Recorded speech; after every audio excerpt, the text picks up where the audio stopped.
आता चुकले तर कायमचे चुकले. तेच सांगतो, प्रत्येक वेळेसच बोलतात मुंबई तोडणार आहे, मग काही होत नाही, मग काही भेटत नाही मतं. आता म्हणतात मराठी जाणार आहे, काही बोलतात, काही सांगतात, काही लोक ऐकत नाही. एक व्यक्ती ऐकणार नाही. मुदतवाढ मागितली जिल्हा परिषद निवडणूक संदर्भात की 10 फेब्रुवारीपर्यंत आम्हाला वेळ द्या.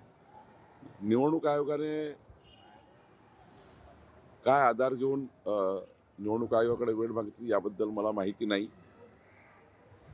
पण साधारण फरवरी महिन्यामध्ये 12वीच्या 10वीच्या परीक्षा असतात आणि आत्ता तेवढ्या मोठ्या निवडणुकीचा टप्पा पार पडल्यानंतर काही वेळ आयोगाला लागत असेल.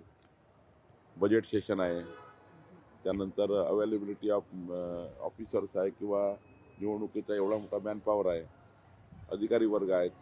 त्यामुळं निवडणूक आयोगाने मात्र कुठल्या मुद्द्यावर आहे तसेही ओबीसीच्या आरक्षणाचा एक किळा अजूनही सुप्रीम कोर्टमध्ये आहे.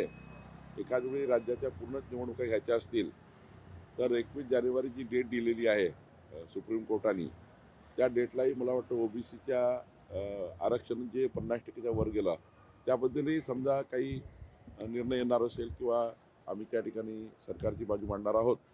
मला असं वाटतं की आयोगाने कुठल्या विषयावर मांडला हे जरा त्यांचं ॲफिडेविट चेक करावं लागेल. मुंबईला लॉंग टर्म गुजरातकडे नेण्याचा आणि मराठी भाषा संपवण्याचा डाव भाजप आणि अडाणी रचत असल्याचा आरोप काल राज ठाकरे यांनी त्यांच्या सभेत केलेला. सोबत फडणवीस हिंदू आहे का हे देखील तपासावं लागेल असं राज ठाकरे बोलतात. नाही, राजसाहेब किंवा उद्धवजी यांना मी मागेच सांगितल्याप्रमाणे भावनिक पद्धतीने बोलून जनतेच्या मनात संभ्रम तयार करून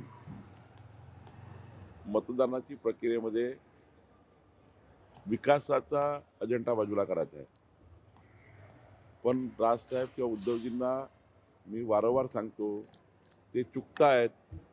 त्यांच्या प्रचाराची भूमिका चुकतायत, प्रचाराचा फोकस चुकतायत. या पद्धतीने त्यांनी खूप वेळा मतदान मागितलं, काही भेटलं नाही. आता डेव्हलपमेंटवर बोललं तरच मतदान मिळतं. मी एक लहान आहे या सिस्टीममध्ये, मी काही राजसाहेबाला किंवा उद्धवजीला सल्ला देणार नाही. पण त्यांची पार्टी किंचित होत चालली. याचं कारण असं आहे, प्रचाराचा दिशा चुकताय, त्यांनी निवडलेले विषय चुकतायत, त्यांनी निवडलेली प्रक्रिया चुकतायत आणि म्हणूनच त्यांची अधोगती होत आहे. मला असं वाटतं अजून पुन्हा त्यांना मुंबईच्या निवडणुकीमध्ये त्यांची अधोगती, पक्षाची अधोगती पाहायला मिळेल. कारण ते निवडणूक भरकवतात आहे. निवडणूक ही अशी विकासाच्या मुद्द्यावर चालणार आहे आणि लोकांनाही माहिती आहे की डेव्हलपमेंट म्हणजे देवेंद्रजी आहे, देवेंद्र म्हणजे डेव्हलपमेंट आहे. त्यामुळं लोक आता या अशा विषयाला घेऊन मतदान करणार नाही. राज ठाकरे असं म्हणाले की मराठी माणसासाठी मुंबईची ही शेवटची निवडणूक आहे, आता चुकले तर कायमचे चुकले. तेच सांगतो, प्रत्येक वेळेसच बोलतात मुंबई तोडणार आहे, मग काही होत नाही, मग काही भेटत नाही मतं. आता म्हणतात मराठी जाणार आहे, काही बोलतात, काही सांगतात, काही लोक ऐकत नाही. एक व्यक्ती ऐकणार नाही.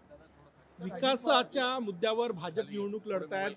उद्धव ठाकरे म्हटले की आदित्य ठाकरेंसोबत ओपन डिबेट करावी मुख्यमंत्री फडणवीस यांनी विकासाच्या 2.5 मुद्द्यावर. वर्ष जनतेने आदित्यलाही बघितलं आणि उद्धवजीलाही बघितलं आहे. त्यामुळं त्यांनी विकासावर न बोललेलं बरं. विकास हा असा नसतो. विकास हा जन्मापासूनच त्या ठिकाणी जनतेच्या सेवेमध्ये आपलं आयुष्य द्यावं लागतं. सोन्याच्या चमच्याने बदामाचा ज्यूस पिऊन आलेले लोक कधी डेव्हलपमेंट बोलूच शकत नाही. आदित्य ठाकरे यांनी देवेंद्र फडणवीसांची एक प्रकारे मिमिक्री करून हास्यपद काहीतरी सांगतो ना मी वारंवार की यांना दिशाच कळत नाही. त्यांना महाराष्ट्र कुठे चालला, मुंबई कुठे चालली हे कळत नाही आहे. त्यामुळं काय आता देवेंद्रजीची आदित्यजी बरोबरी करणार आहे, काय लावलं आहे? महाराष्ट्र जनतेला हे तरी मान्य आहे का? महाराष्ट्राच्या मुंबईला तरी मान्य आहे का? आदित्यलाही सुद्धा मान्य आहे का की आदित्यजी देवेंद्रजीसोबत येतील विकास मांडतील? खरं तर काहीतरी पोकळ गोष्टी करायच्या आणि भरकटवायचं असंच मला दिसतं. काँग्रेसला लाडक्या बहिणींचा एवढा विरोध का असा प्रश्न उपस्थित होतो, कारण की निधी मिळणार आहे त्या विरोधात कुठतरी पत्र देणं किंवा विधानसभा निवडणुकीतही झालं, आता पण तोच मुद्दा काँग्रेसकडनं विरोध दिसतोय. काँग्रेस पार्टी लाडक्या बहिणीच्या विरुद्ध आहेच. कर्नाटकमध्ये काँग्रेसने लाडकी बहीण योजना बंद केली. ज्या ठिकाणी काँग्रेस आली लाडकी बहीण योजना बंद झाली.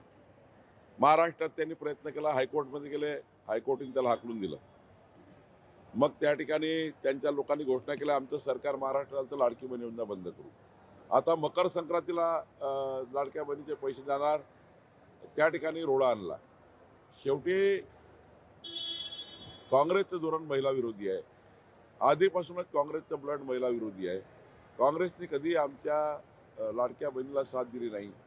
आणि मी आपल्याला आवर्जून सांगेल, जोपर्यंत देवेंद्र फडणवीस सरकार महाराष्ट्रात आहे, लाडकी बहीण योजना सुरू राहणार आहे.